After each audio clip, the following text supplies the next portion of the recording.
Fun things about shopping for vintage items is that you can discover treasures that actually fit your budget. Shane Henry from Waxahachie's Crooked Creek Farm Antiques has some tips to help you turn this experience into one to remember. Good to see you again. Good seeing you, Courtney. Now, I love vintage clothing shopping because every piece of clothing, I feel like when you're vintage shopping, has a story. And that's probably the same for finding vintage pieces for your home. Yes, yeah. We're going to talk today a little bit about what to do to get the most bang for your buck, starting with before you leave the house. If you've got a specific place in mind of something that you're wanting to put, make sure you take measurements. Have something with you. You can write down your quick note. That's such a good idea, because I've gone furniture shopping before and then been like, well, how big can I, like, how big of a sofa can I fit Exactly. here? Or how tall are these window treatments that I need? And then you have to make an extra trip. And take a paint swatch or a fabric piece to match with. That's a great, just throw it in your pocket. You can pull it out and refer back to it. You want to take cash. Cash is king. When you're out, that's the deal breaker when you're trying to negotiate. Okay, so negotiate, I think, is the key word there. Are vintage items, like, I'll look at a tag, and is that a set price, or is everything negotiable pretty much in the vintage world? Depends on where you're at. Okay. Your antique shops, most of the time, pretty much set is set. If you're out at the flea markets, a tag is just a suggestion price. It's a jumping off point It's a jumping to start off negotiations. point. Don't be afraid to bundle, put things together, ask for a lower price. The worst they can do is tell you no. Yeah. Yeah.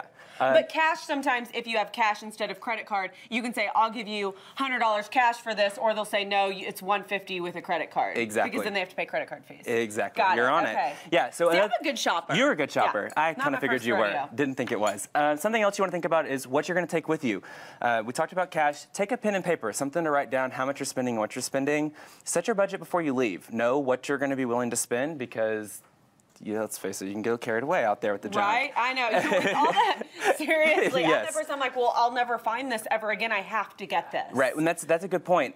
If you love it, buy it, because it's not going to be there later. Somebody else will pick it up. Yes. So don't walk away and say, I'll come back later. Get it right then. Okay. With that being said, if the price isn't right, be willing to keep looking. Don't set your heart that you have to have it and spend too much on it, because then you'll regret it. And then also, like, dressing comfortably is really important, because sometimes, I mean, I've worn high heels to, like, a vintage antique shop with my mom before, and you're, like, climbing over things sometimes. Oh, I want that antler head that's up in the very back, and I'm having to, like, 4 dive feet over. full of junk. Yes, exactly. Make sure you've got good shoes on. If it's in the summer, protect yourself. Wear a hat, wear sunglasses if it's in the winter, especially if you're outdoors. If it's in the winter, dress in layers, because you never know what you're going to need or what the day's going to bring. Now, I know also when you're negotiating sometimes with these dealers, or you're talking to them about the pieces they have, it can be easy to maybe insult them. Right, yeah. One thing you want to do, make sure these people are collecting these things. That means they have a really interest in them. Make sure that you're complimenting them. Ultimately, they control the deal, and if you're wanting that lowest price, you've got to get that by making them feel comfortable that it's going home with you. Okay, now let's talk about some of the items that you have.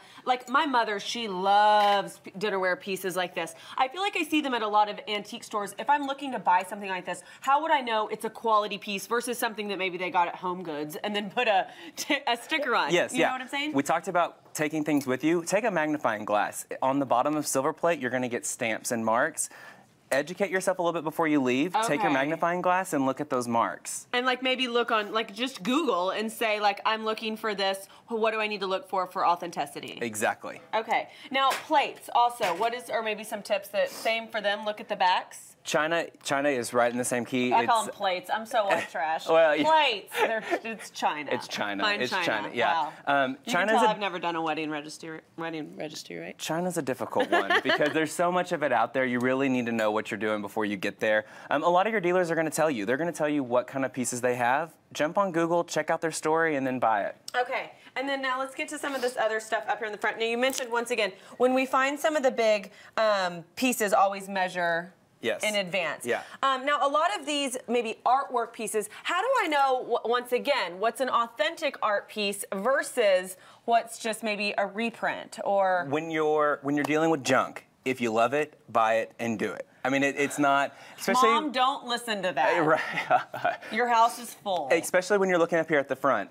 This kind of stuff, it's not extremely valuable, but it speaks to you for whatever reason that it does. And So it's sometimes those little knickknacks that you decorate with that gives your home a little bit more it personality. makes it yours. Yeah, it makes it a special place for you to live in. I love it. So many great tips. Obviously, a lot of Thanks. people heading out to antique shop and vintage shop, and these are tips that are going to come in really helpful for you. Again, you're going to find amazing treasures like all of these in front of us at Crooked Creek Farms. That's in Waxahachie. And Shane is going to be back later to talk about a hot trend. It's actually repurposing furniture with chalk paint. He's going to show us what it takes to do it yourself. A little DIY action. Stay tuned.